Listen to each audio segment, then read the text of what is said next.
Bien, estimados maestros, tengan ustedes muy buenas noches. El día de hoy, pues mi persona va a estar desarrollando la sesión teórica correspondiente al tema que ya habíamos visto pues el jueves pasado en función a la inteligencia cognitiva y a la inteligencia emocional. ¿Okay? A continuación voy a pasar a compartir pantalla.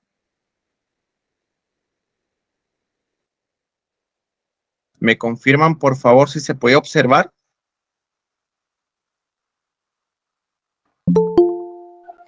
Sí.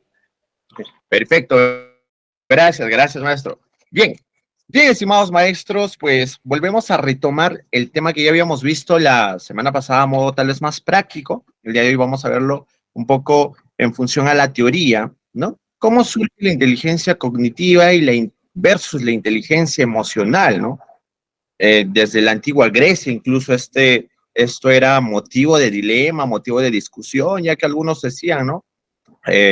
Recordando el libro que habíamos visto a modo de metáfora, Switch, ¿no? Que nos decía, pues, que la razón a veces no va con la emoción, ¿no? Y eso fue dilema de discusión entre múltiples teóricos y ya les digo, pues, que eso se veía desde la antigua Grecia, ¿no?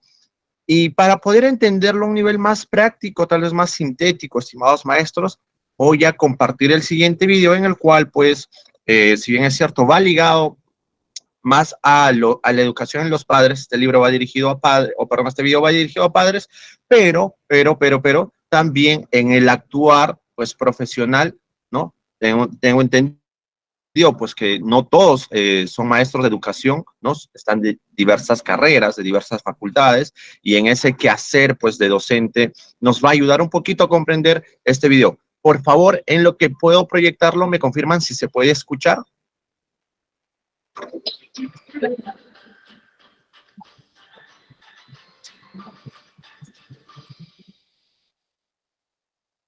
Muy buenas tardes. Se escucha. Así, ya se escucha. Psico-Coach Hit, como es de costumbre, nuevo jueves, nueva cápsula. ¿Me pueden confirmar si se puede escuchar, estimados maestros? En esta ventanita que lo que busca es educar padres con nuevos niveles de conciencia. Hoy vengo con una reflexión. Estuve pensando en los contenidos de muchas cápsulas. Espera un momentito, por favor. A ver, quiero revisar lo que dice en el chat. No, ahora sí. Ya, perfecto, maestro Enis. Gracias. Perfecto. No puedo observar el chat, me van a disculpar que salió, pero ya lo pongo ya lo comparto.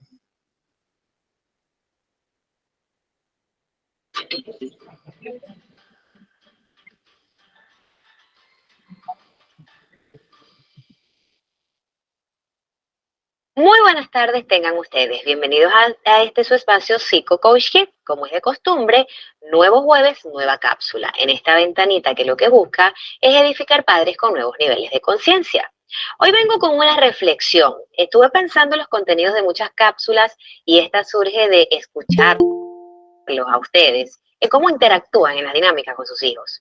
Pues resulta que esta cápsula tiene como título hoy, ¿eres un papá que se enfoca en la inteligencia emocional de tu hijo o solo te enfocas en la inteligencia cognitiva? Vamos a ayudarte a reconocerlo. Punto número 1. Cuando pasas todo el día que no lo ves y lo vas a buscar al colegio y él se monta en el carro, ¿qué tipo de preguntas utilizas? Hola hijo, buenos días, ¿cómo te fue? ¿Qué tal tu día? ¿Cómo te sientes? ¿Cómo has estado? O probablemente el tipo de pregunta, hola, ¿cómo estás? ¿Cómo te portaste?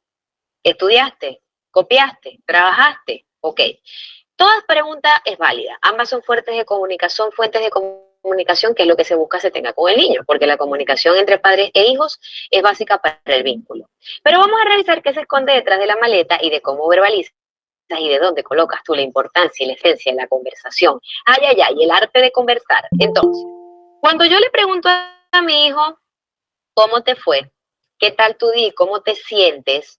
Yo estoy validando al ser humano en todas sus dimensiones y doy el mensaje a mi hijo al inconsciente de que para mí la congruencia entre toda la totalidad de las partes es importante. Porque eso es como que a ti tu esposo te reciba o tú recibas a tu esposo y más que decirle, amor, feliz noche, ya llegaste, ¿cómo te fue? ¿Qué tal tu día de trabajo? Tú llegues y él lo recibe y le digas, ¿qué tal tu día? ¿Cuánto ganaste? ¿Cuánto hiciste? ¿Cuántas horas te pagaron? Evidentemente, de un lado estoy pendiente de la connotación económica y te valido solo por lo que traes, por proveedor. Pero del otro, te valido desde un humano, me preocupa esa humanidad, el cómo estás tú como persona. Entonces, ojo con este tipo de preguntas. Cuando muchas veces tus preguntas rondan todo el tiempo en no se ha montado el niño bien en la camioneta, ¿qué tal fue tu día? ¿Cómo te portaste? Ese cómo te portaste es una alarma de ese inconsciente que me está identificando un patrón donde tú solo estás validando a tu hijo por una conducta y por una calificación. Probablemente este tipo de preguntas esté muy asociada a madres de niños con ADHD o trastorno por déficit de atención y hiperactividad o niños con una debilidad académica, atencional o en conducta. Y entiendo que si el día a día se vuelve problemático en el sentido de que es como que una montaña rusa y es un reto de decir, Dios mío, ¿cómo se portó y qué me van a decir la teacher del colegio? Es importante tu parte. Pero si entendemos que el lenguaje es constructor de realidades, un niño es proporcional a las etiquetas que recibe. Y en años de experiencia he visto mucho más de que hay síntomas que explican que un niño no se controle, se mueva o no termina actividades o no se comporta como debe, pero más allá, el tema de la etiqueta es generador de realidades. Entonces, cuando tú enfocas a ese niño y solo tu preocupación u ocupación está en cómo se comportó y si trabajó o no trabajó, tú te estás olvidando de ver a tu niño como un ser humano. Porque resulta que tu hijo es mucho más que una calificación y que un comportamiento. Y cuando hablo de que mucho más allá de una calificación o un comportamiento, es que cuando empecemos a entender que el niño es realmente inteligente, no es el que saca la mejor calificación, porque hay una frase de liderazgo que me encantaría compartir con todos ustedes que dice, muchos de los que sacaban A en mi clase, hoy en día trabajan para mi empresa, porque nos han enseñado como un medidor donde aparentemente el éxito en los niños es la calidad académica que consiga.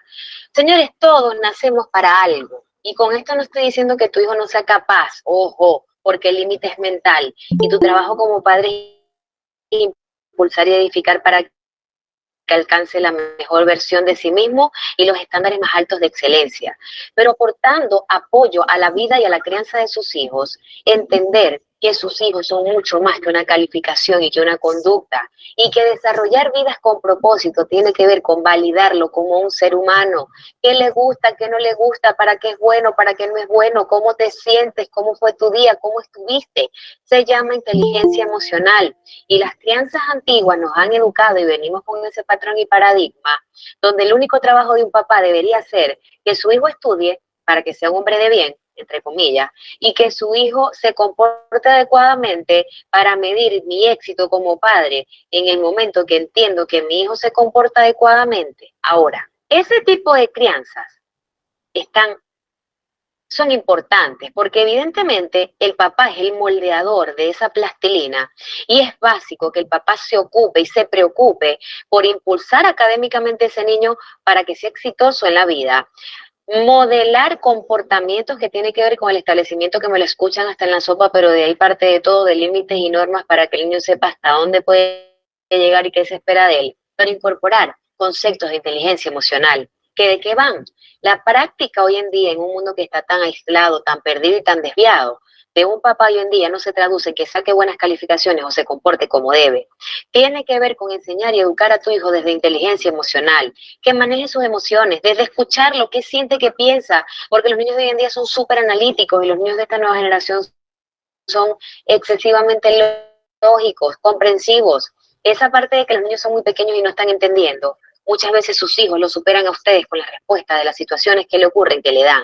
Entonces, niños que son tan cognitivamente inteligentes necesitan padres emocionalmente inteligentes que lo ayuden a aprender competencias de la vida.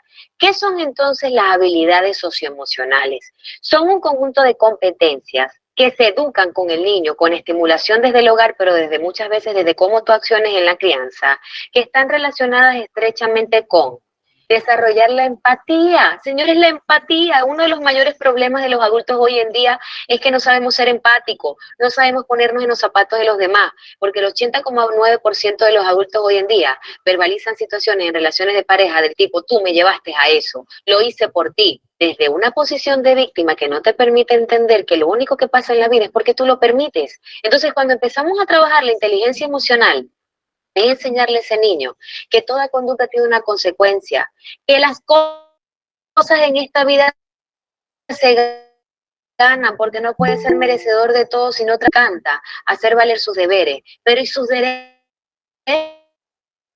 Y sus derechos tienen que ver con rutinas en casa, con competencias, con tareas que necesita, porque lo peor que tú puedes hacer con un hijo es darle todo lo que quiere sin entender que él entienda que las cosas se ganan y permitirle y comprarle y dejarle desde el amor, no colocar límites, porque tienden a confundir muchas veces, a amar en exceso a ese ser tan querido que es un hijo, con la falta de límites. Le des y espacio a verlo como un ser humano más allá de una calificación que no escribe, o porque la resistencia a lo académico, pulsarte a que te motives con el estudio, pero entender principalmente qué te está llevando a, y en lo conductual, no manejas las emociones, te frustras, lloras, pero ponerme a tu nivel empáticamente y entender qué es lo que está pasando contigo y qué me quieres decir desde ese manejo inadecuado de la frustración, porque resulta que toda berrinche, toda pataleta en la infancia, pero también toda pelea, llamado de nosotros, entendiéndose por esta con esa frase repetitiva y el taquiti de la conversación, detrás de muchas de estas se esconden conversaciones no tenidas y se esconden demandas no cumplidas, que cuando se dan de forma repetitiva es porque esa persona te está gritando atención y te quiere dar un mensaje que tú probablemente no ves. Entonces, detrás de esos comportamientos se esconden muchas cosas que te invito a desarrollar la escucha y el observar, porque el oír y escuchar son dos cosas diferentes. Cuando tú oyes, escuchas el bla, bla, bla, pero cuando tú escuchas, interpretas los miedos, las creencias, qué es lo que esa persona te quiere decir, y es el primer paso para desarrollar la empatía. Sustituir el ver a los niños correr por observar a qué juega, y observar es analizar ese comportamiento.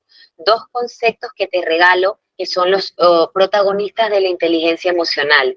Desarrolla la empatía desde la escucha, porque no es lo mismo oír que escuchar, si quieres tener mejores relaciones interpersonales en tu vida, pero también desarrolla la observación más que la observación. Apaga tus juicios, deja de pensar en lo que tú crees que es y dale espacio a entender otro contexto para que tú empieces a comunicarte con tu hijo, porque niños de esta nueva generación necesitan padres más que les impongan, necesitan normas y límites, pero también necesitan padres que se comuniquen y les hagan entender desde otros aspectos que hay otra manera de relacionarse, porque estos niños desde la imposición generan reto y desde la imposición generan una serie de situaciones que son problemáticas. Entonces, en este sentido, los invito a disfrutar de mi cápsula el próximo jueves en mi canal de YouTube. Bien, estimados maestros. Uy, ok, a ver. Toda la presentación. Bien, hemos observado pues el presente video, ¿no? En el cual pues nos habla un poquito más acerca de lo que es la inteligencia, la inteligencia emocional y la inteligencia cognitiva, ¿no? Entonces, nos hablaba desde un plano más íntimo entre la relación de padres e hijos, quienes tienen la agradable oportunidad de ser padres, pues habrán entendido y captado mejor el mensaje, ¿no? Entiendo que por ahí, pues, muchas veces se dice, ¿no? Nadie nos enseñó a ser padres y en esta situación, en este contexto, también, ¿no? Nadie nos enseñó a ser maestros porque estamos en ese mundo más que los docentes que sí son, pues, del área netamente, pero quienes venimos de otras carreras, ¿no? Agronomía, economía, psicología, derecho, odontología, etcétera, etcétera, pues estamos en ese afán, en ese criterio, en ese camino de aprender, ¿no? Entonces, pues ligado a ese video, ligado a la idea, ligado a la reflexión, pues a nuestro salón de clase, planteamos la siguiente pregunta y quiero que me respondan. El día de hoy quiero que más que una clase sea un conversatorio para llevarnos el mensaje y para entender y ver qué acciones realmente debemos tomar, pues para poder sacarnos la duda y la espina y pues poder comprender más a lo que nos encamina la siguiente pregunta, ¿no? ¿Qué es lo que nos dice? ¿Qué es lo que evaluamos en nuestros estudiantes? ¿Qué es lo que evalúan en sus estudiantes, estimados maestros, ustedes? Tal vez las decisiones que ustedes tomen, las acciones para evaluar estará más ligado a la inteligencia cognitiva o alguien por ahí tal vez haya prestado un poquito de su atención a la inteligencia emocional. A ver, los escucho, estimados maestros.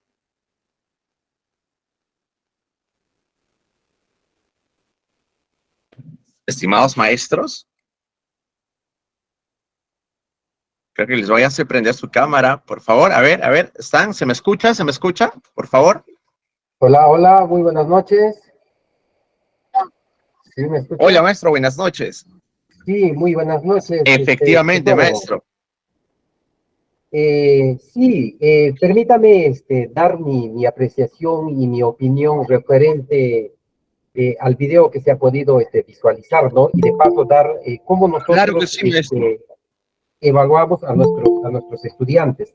En primera instancia, se tiene que tener en consideración que las inteligencias múltiples de Gardner, uno.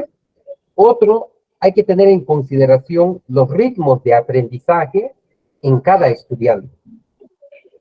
En vista de que ya nuestros estudiantes están estudiando una determinada carrera, se supone que ellos ya han recibido la orientación vocacional respectiva y han aterrizado en una carrera profesional.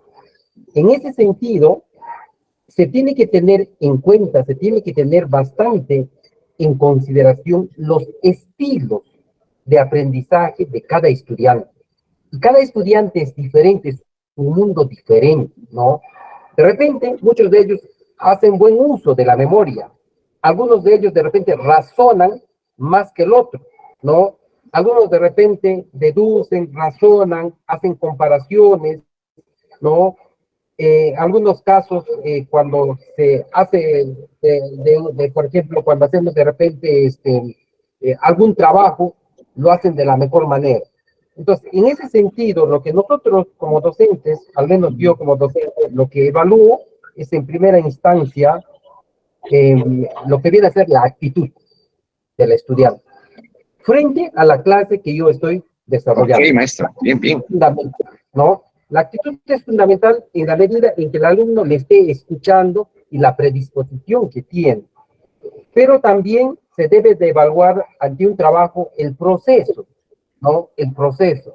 No solamente lo que es el final, ya que la evaluación también es constante, ¿no? Entonces tiene que evaluar acá el proceso, el desenvolvimiento del estudiante y también, obviamente, la empatía va a jugar un papel muy importante porque en muchas situaciones el estudiante va a estar pasando también por situaciones complicadas, personales o familiares, ¿no?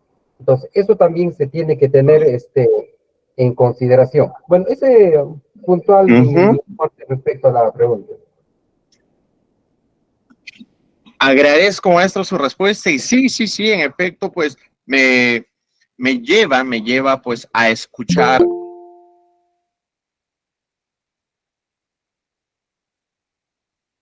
o a entender, perdón, ¿no? En esa pues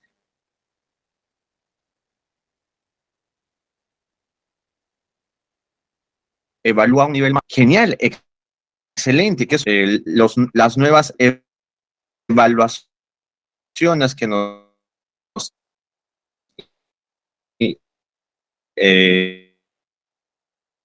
es una evaluación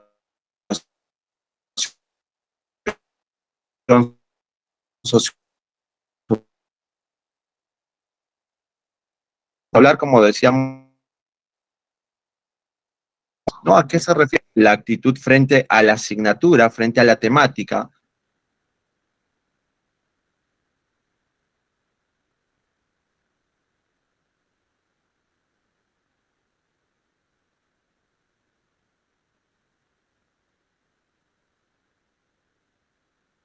Va aprendiendo nuestro que realizar, por ejemplo, al finalizar un módulo, ejemplo, ¿no? Psicólogo, disculpa la interrupción. Una No se encuesta le de está satisfacción, escuchando. si bien es cierto, pues la universidad se encarga de hacer de manera... Se le está escuchando Sí, entrecortado y no lo podemos escuchar perdón, correctamente. ¿no se me escucha bien? No, está entrecortado. Uy, a ver, Estimado maestro, ya, un momentito, voy a cambiar de la banda de internet, por favor. Me espera un momentito. Sí, le escucha bien, se escucha correctamente. No, no se escucha entrecortado. Bueno, yo le escucho bien, no sé, de repente será por la conectividad, porque si no, no se le escucharía bien.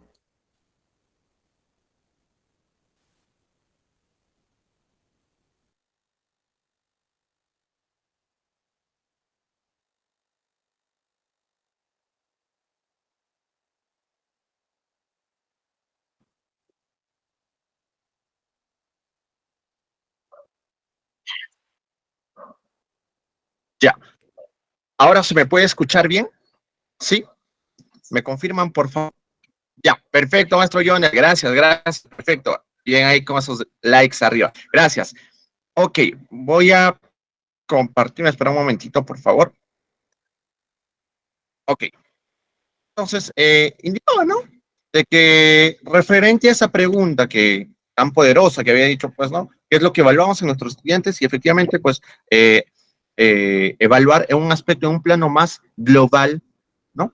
Nos va a dar mejores alcances, nos va a dar mejores iniciativas, y no solamente de lo que está aprendiendo, sino la manera en cómo se comportan nuestros estudiantes frente a la asignatura, ¿ok?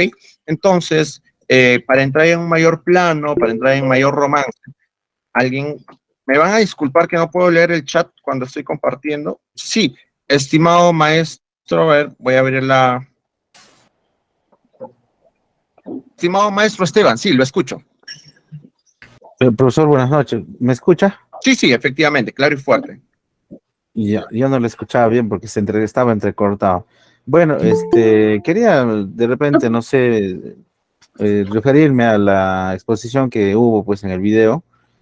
Y bueno, pues más que todo es está relacionado, digamos, al desarrollo de inteligencias que a veces nosotros no tomamos en cuenta.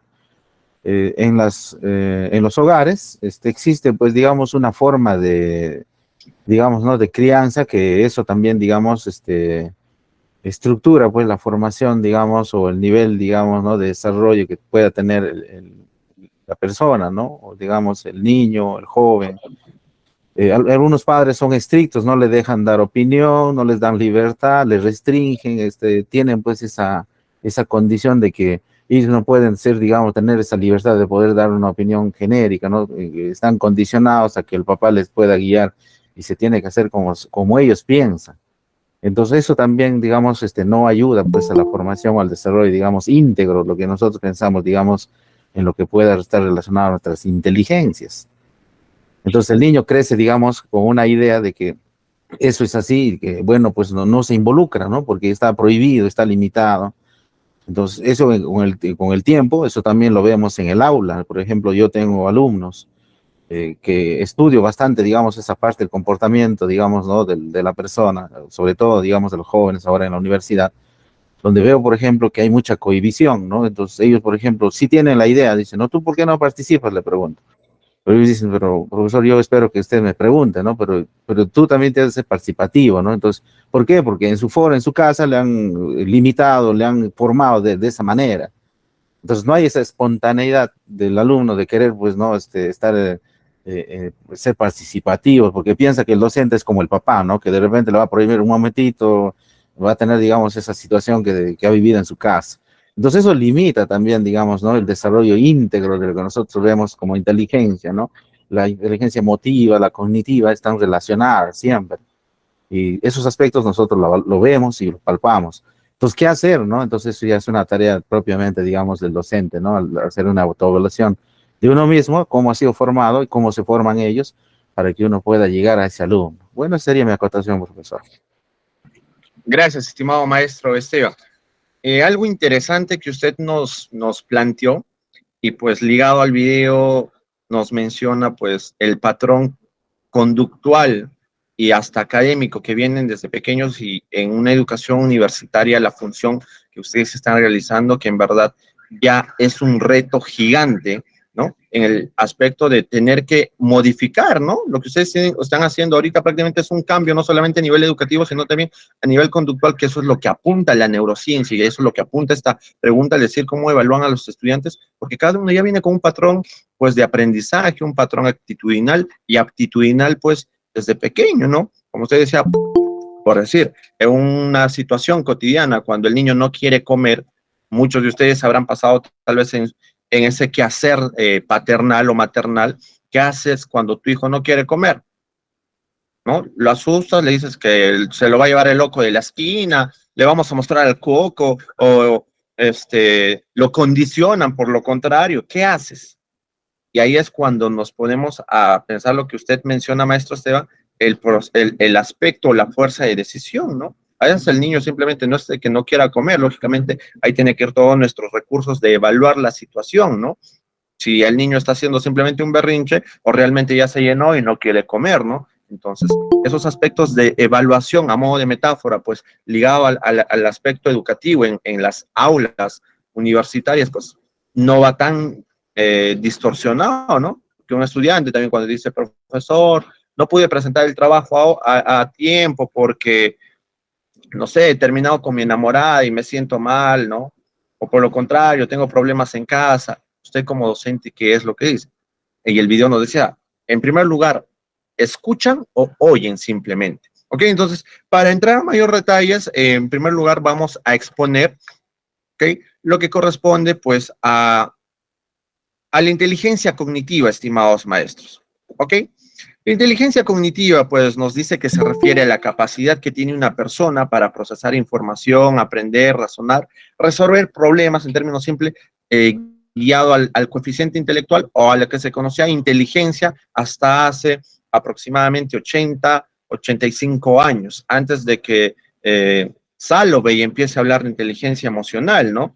Entonces, les presento aquí nuestro órgano funcional, conocido como encéfalo, el sistema nervioso, que no está completo, claro, falta la médula espinal, pero ellos específicamente, cuando empezaron a hablar de inteligencia cognitiva, nuestros estimados amigos de la escuela conductista, hablando en términos ya de psicología, y ahí tenemos pues a dos teóricos que ellos nos empiezan a hablar y estudiar este órgano, ¿no? Entonces, son rusos, ahí tenemos a dos interesantes teóricos, uno que es Alexander Luria Romanovich y el otro que es pues Lev Vygotsky, ¿no? Ambos son psicólogos rusos que empezaron a estudiar pues cómo funciona nuestro cerebro, por qué nosotros podemos hablar de inteligencia y ellos fundaron la escuela cognitivista, ¿no?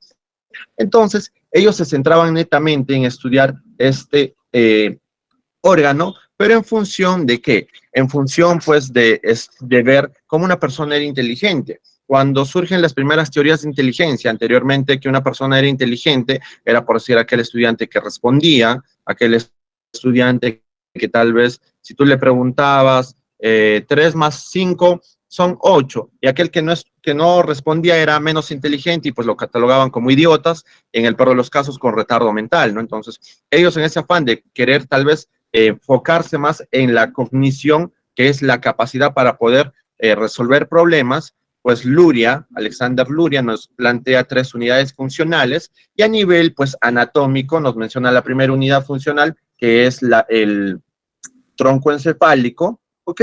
Que es esta parte azul que se conecta, es la última porción del encéfalo que se conecta con la médula espinal, y él decía que esa parte está encargada del tono y de la vigilia, en el cual pues nosotros actuamos o reaccionamos frente a un determinado estímulo, una determinada situación, pero eso no tenía nada que ver con las emociones. Él simplemente decía, eso es un aspecto cognitivo, ¿ok? Es un aspecto racional que si a ti se te presenta una situación X, pues tú ¿qué haces? ¿Decides o no decides? La primera vez que tus amigos te invitaron a tomar alcohol, ¿qué decidiste? La primera vez que tus amigos te dijeron, no hay que ingresar a la clase de tal profe porque es aburrido, vámonos, ¿cómo decidiste? ¿Afrontaste o no afrontaste?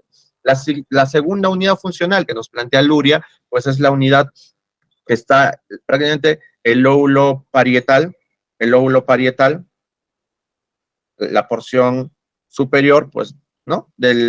del cerebro, y decía que esta unidad funcional está encargado de recibir, analizar y almacenar la información, ¿no? Entonces, incluso ese lóbulo parietal está pues asociado al lóbulo occipital y al lóbulo temporal, ¿no?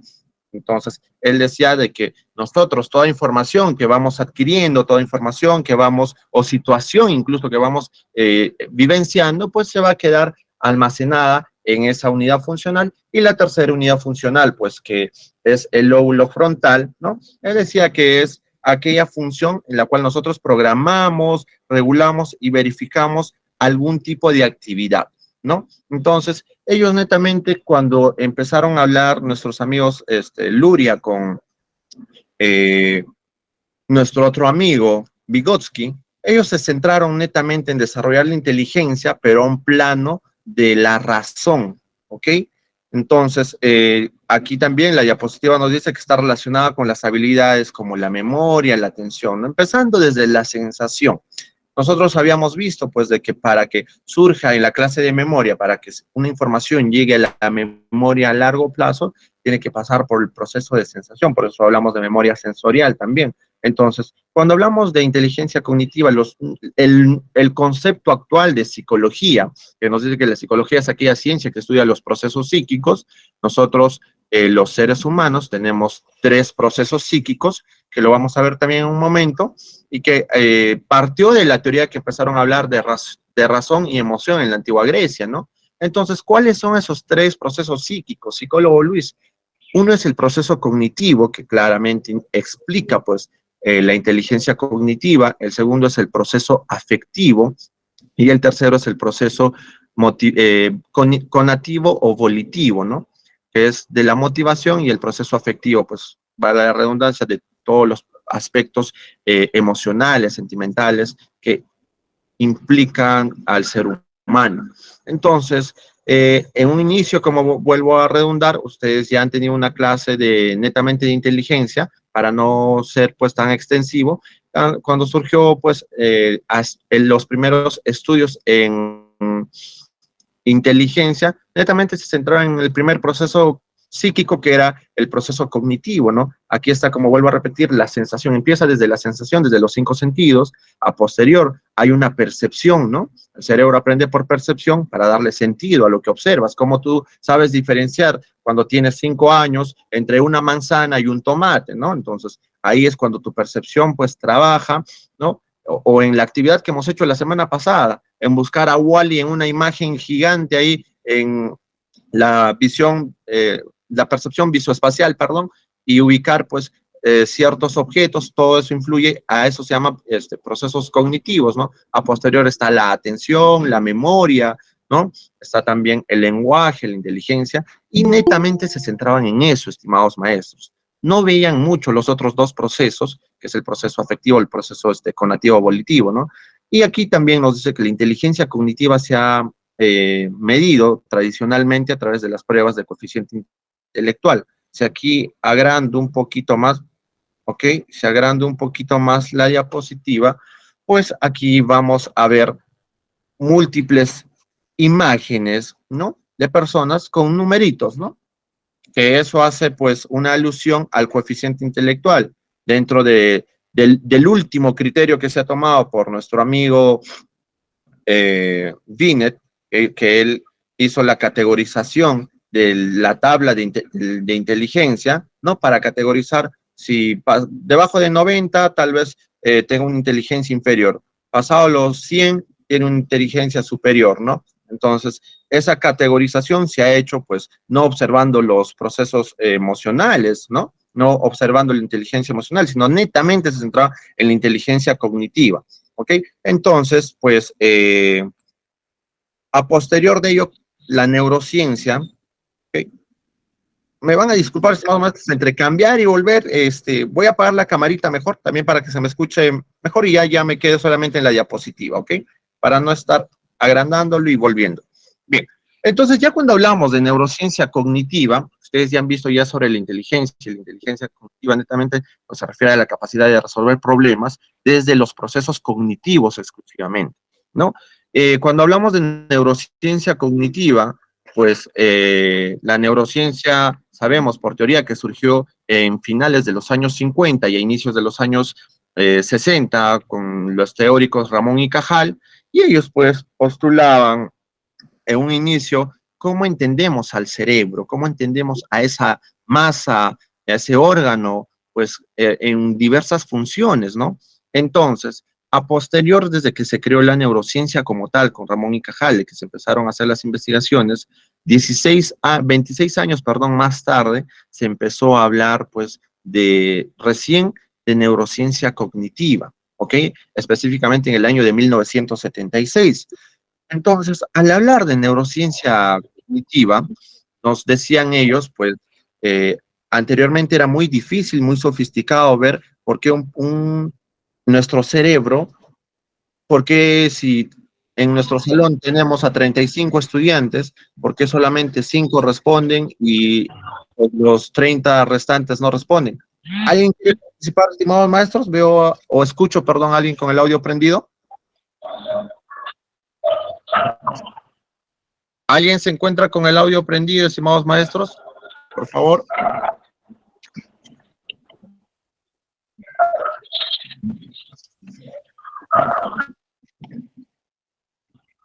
A quien tiene el anfitrionaje, por favor, si me podría ayudar silenciando el audio.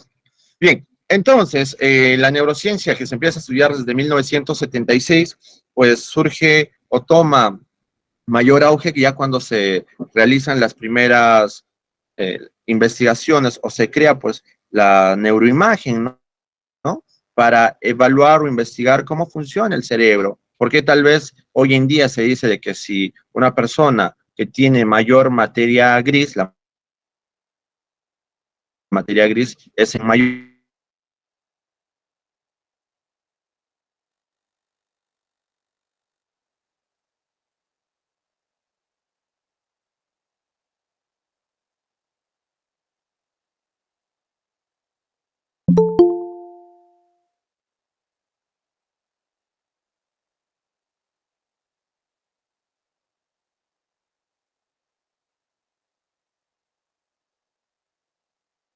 esta capacidad, estabilidad desarrollada en función a la lectura, a la neurolingüística, pues tienen mayor sustancia blanca, ¿no?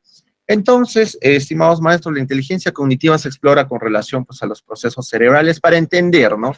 Cómo las redes neuronales involucradas en diversas actividades, pues como el pensamiento, el razonamiento, la memoria, la atención, la toma de decisiones y otras habilidades cognitivas que ya los he mencionado, surgen pues en función a una estructura, ¿no? ¿En qué estructura tal vez se quedará almacenado un recuerdo? ¿En qué estructura irá lo que yo voy a realizar en mi clase? ¿No? Entonces, a través de la neuroimagen, hubo mayor investigación y se ha descubierto pues que las redes cerebrales, como la red por defecto, que se activa cuando la mente está en reposo, ¿no? Es de que cuando la mente o nuestro cerebro está en reposo, pues esta red por defecto se activa y la red de control, que es la ejecutiva, la que ejecuta la acción, se involucra en tareas pues que requieren que principalmente la atención. Ya habíamos visto pues la noradrenalina, que es la sustancia que se segrega cuando hay atención, y eso va a generar un control cognitivo, ¿no? Y ya había mencionado, incluso lo habíamos visto en los talleres, el cuadro en función al tiempo de atención que tiene cada nivel educativo, ¿no? Y a posterior los genes en torno a la estimulación cognitiva y el estilo de vida, que lógicamente esto va a influir pues grandemente en el desarrollo y la mejora de la inteligencia cognitiva, ¿ok? Entonces, cabe resultar que no habría aprendizajes si no hay pues neurociencia educativa, ¿no? Perdón, cognitiva. Si no hay neurociencia, si no hablamos de cognición, si no aprendemos a desarrollar la cognición, pues difícil que se pueda llegar a un aprendizaje por más de que se estimule la inteligencia emocional, ¿ok? Entonces, a posterior de ello, pues ya casi por los años 45, ¿no? Cuando ya nuestros Holloway empiezan a hablar de este término, inteligencia emocional, ¿ok? que el último teórico, que es Goleman, pues que él ya le dio un mayor sustento, pero va más ligado a las organizaciones, pero jalándolo, por así decirlo, en criollo, al lado educativo, pues la inteligencia emocional ya entendemos por concepto que se refiere a la capacidad de reconocer, comprender y manejar las propias emociones y las emociones de los demás. Yo traje la siguiente pregunta, pero ¿por qué lo hablamos en un plano educativo, en el marco educativo, inteligencia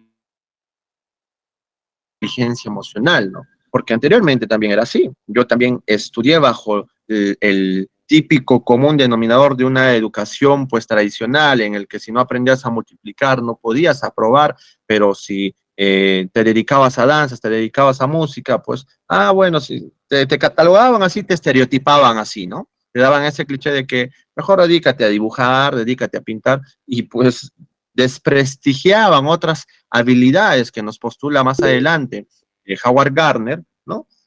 Y pues se centraban más en una inteligencia cognitiva.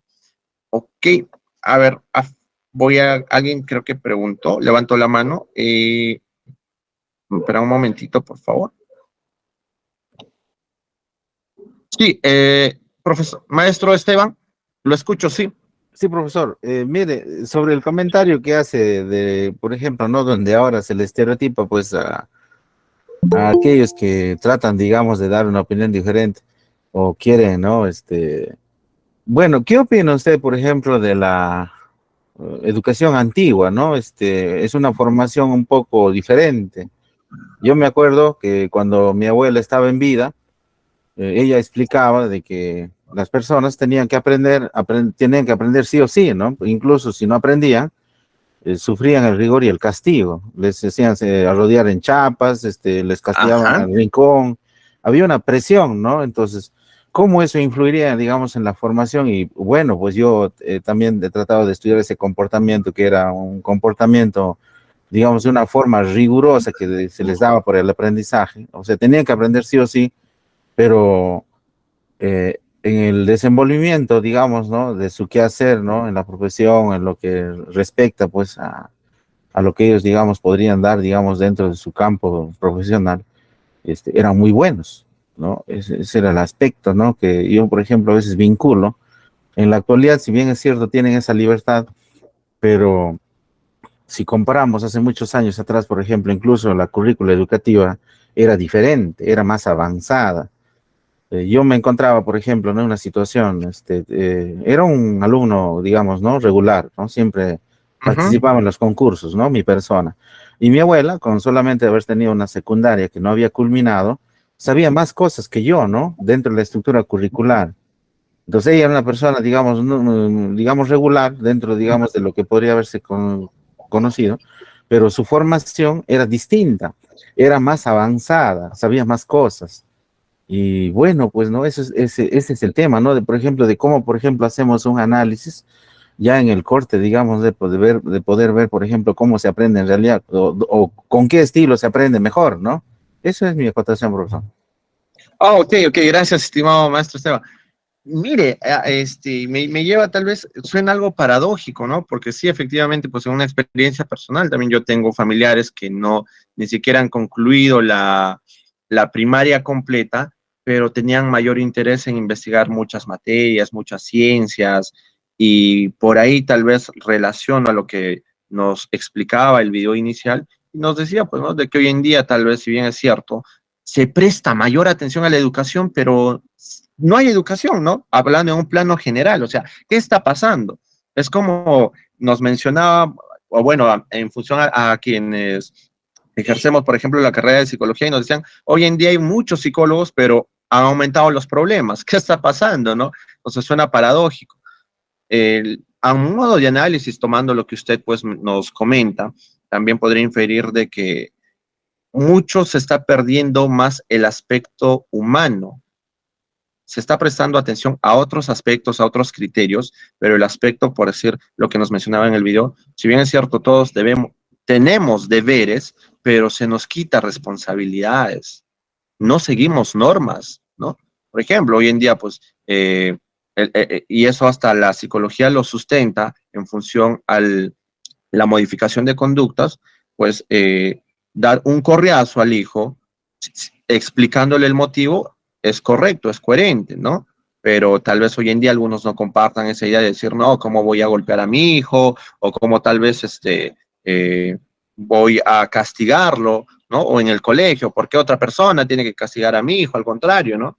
Pero anteriormente era muy diferente y pues si bien es cierto, se han logrado mejores cosas, pero también se descuidó otras cosas.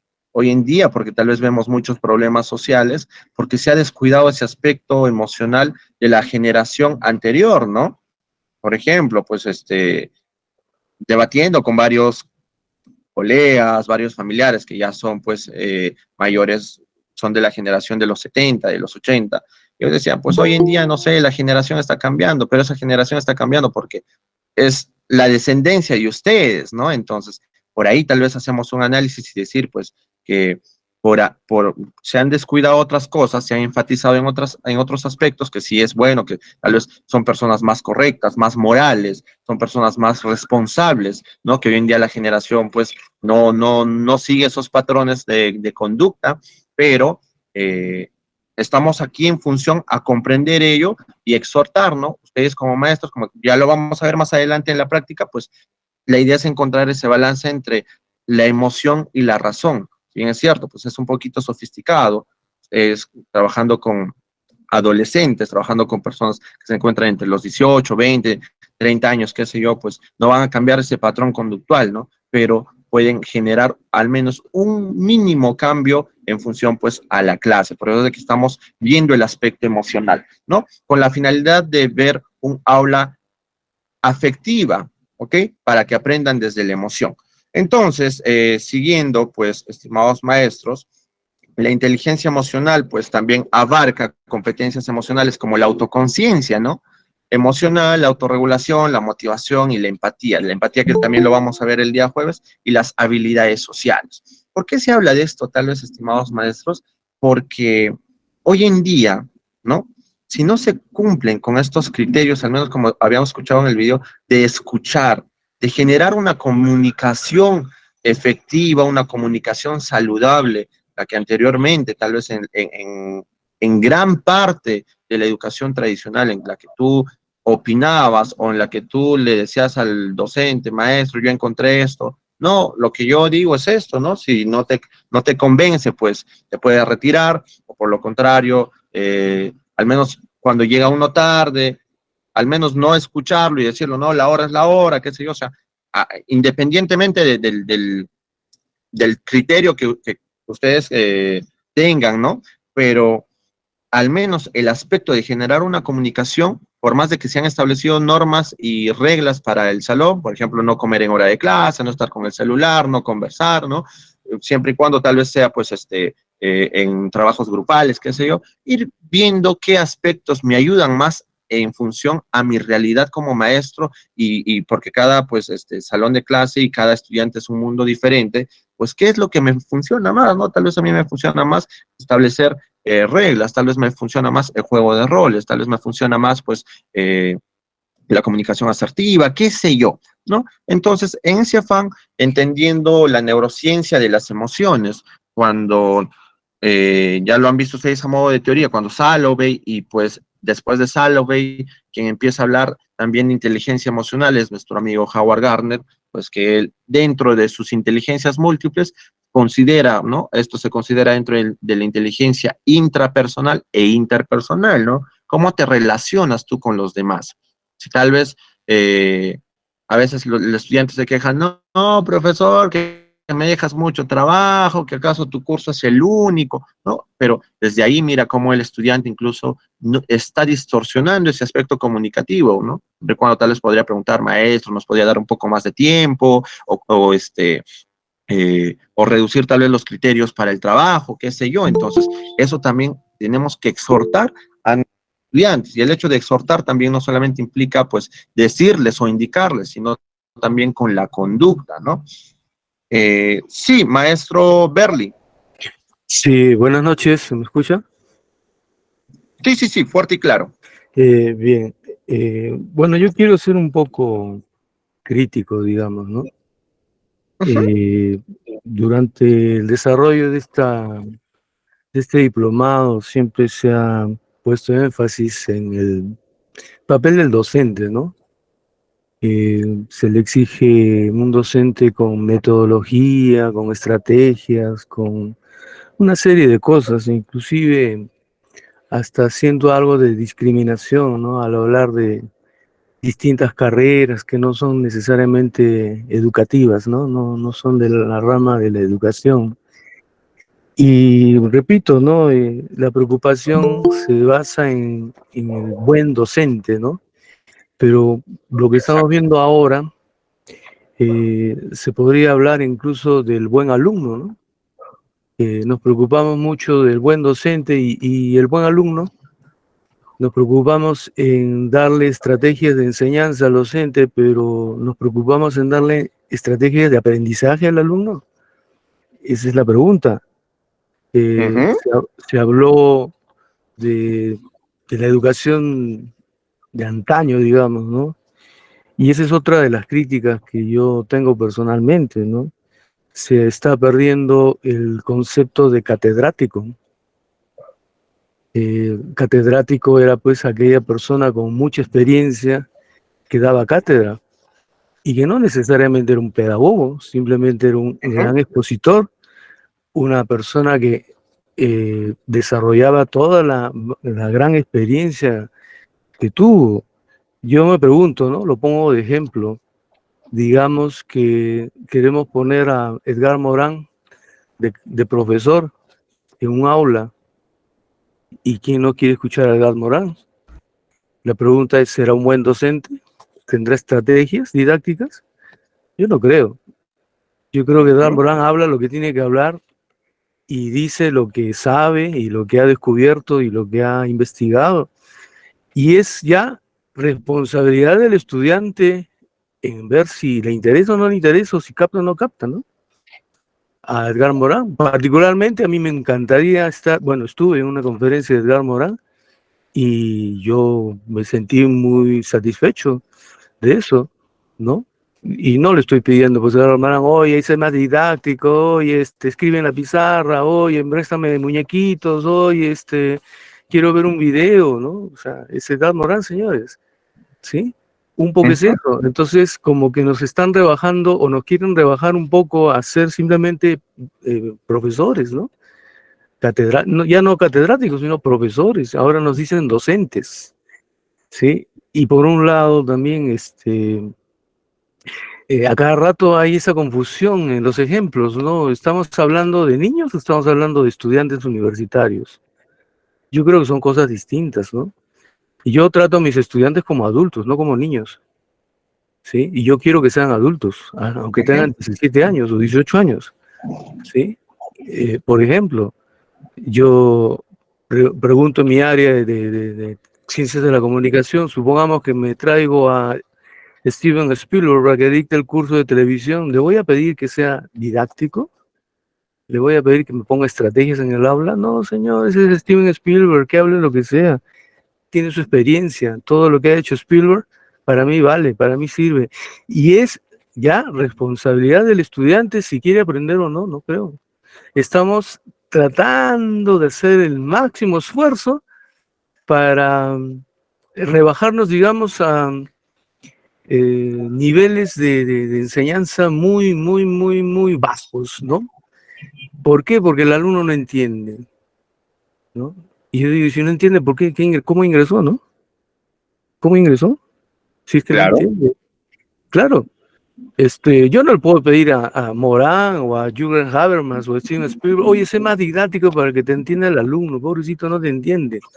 No puedo, de verdad, yo sí soy crítico en ese sentido, no lo aceptaría, ¿no? Ya el alumno no quiere leer, le damos libros de 300 páginas, no mucho, profe, no quiero leer, tenemos que hacerle un PowerPoint. O tenemos que hacerle muñequitos para que entienda. O tenemos que hacerle videitos para que entienda. No, pues ya estamos rebajando, creo, el nivel superior, de educación superior, a otras cosas, ¿no? Bueno, esa es mi opinión. Yo quería un poco reflejar lo que me hace sentir, ¿no? En este taller, ¿no? Muchas gracias.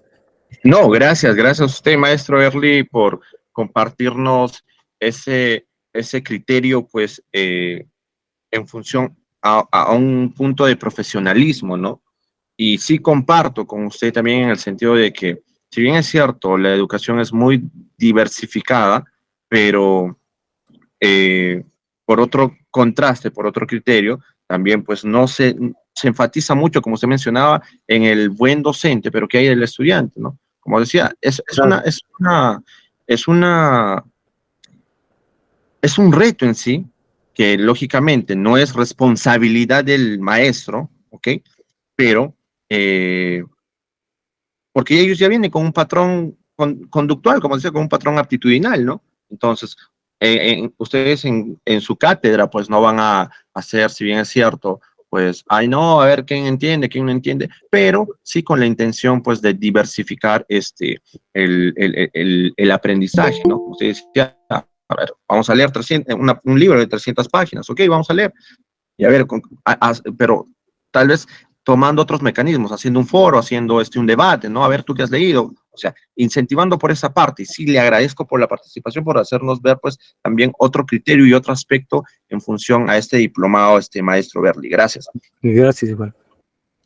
Bien, entonces, viendo ya este apartado de la inteligencia emocional, estimados maestros, es para, pues, tener un mayor criterio y esto implica tanto a los estudiantes en primera plana como ustedes, pero como decía, pues, el aspecto de escuchar, ¿no? Tal vez, como mencionábamos anteriormente, era difícil escuchar, pues, cuando un estudiante quería opinar o nos daba una información errada y decía, no, mejor cállate porque estás hablando, pues, falacias, estás hablando cualquier, perdón el léxico, cualquier soncera, no tiene nada que ver con la clase, ¿no? Pero tal vez instaurando o tratando de armonizar nuestro salón en el sentido de, pues, de que la libre expresión, que nos den ideas, por más de que se confunda, pero con la idea o con la intención, pues, de indicarle que la próxima vez tal vez lean, ¿no? Y de que esta inteligencia emocional, pues, prevalezca, ¿no? Entonces, con la intensidad también, o perdón, con la intención también de generar nuevas competencias, pues.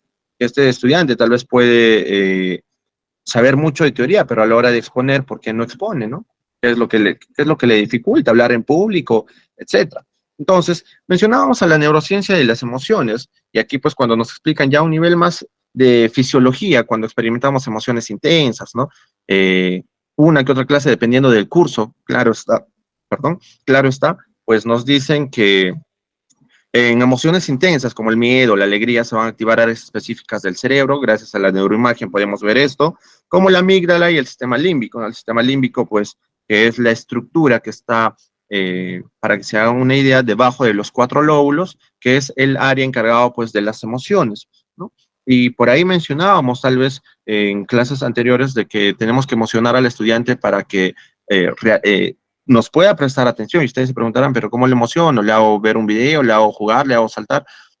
Simplemente con el hecho de la presencia del catedrático, decir buenos días, estimados estudiantes, el día de hoy vamos a tratar de que sea la mejor clase de su vida, ¿no? En el aspecto de brindar un poco de motivación, y eso no, pues no convierte en una payasada, no lo convierte en una clase tal vez desligado de dar una cátedra, ¿no? Pero con la intención de motivarlo, ¿no? Entonces, aquí mismo nos dicen en el punto 2, la emoción puede mejorar la atención y la codificación de la información, ¿no? Entonces, cuando tenemos, pues, a un estudiante emocionado de que está queriendo participar, y eso, lógicamente, pues, no vamos a tratar de cubrir a todos los estudiantes, porque, como nos mencionó y nos compartió el maestro Berli, si hay es difícil decir, sí, por favor, a ver, presta atención, ¿no? Simplemente se dan las reglas, en el sentido de que se instauran las reglas, las normas, por favor, ¿no? El que me hace ruido tal vez puede retirarse, porque distorsiona la clase, y si ellos ya entendieron las reglas, y por más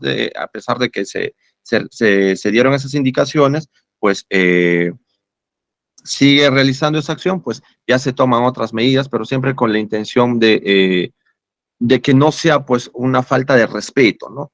Y asimismo las emociones positivas pueden aumentar la motivación y el interés para aprender, ¿no? Pues en el sentido de que anteriormente, por decir, cuando te indicaban, eres un bruto, eres un inútil, no sirves para nada, entonces con ese temor, cuando ya nos menciona el punto 4, que las emociones pueden ser tanto efectos positivos como negativos en el aprendizaje. ¿Qué intención al menos va a tener tu estudiante de aprender, no? Entonces, vamos por ese apartado. Bien, estimados maestros, retornamos en 15 minutos, son 8:03. En 15 minutos retornamos para completar la segunda parte de la sesión del día de hoy. Gracias.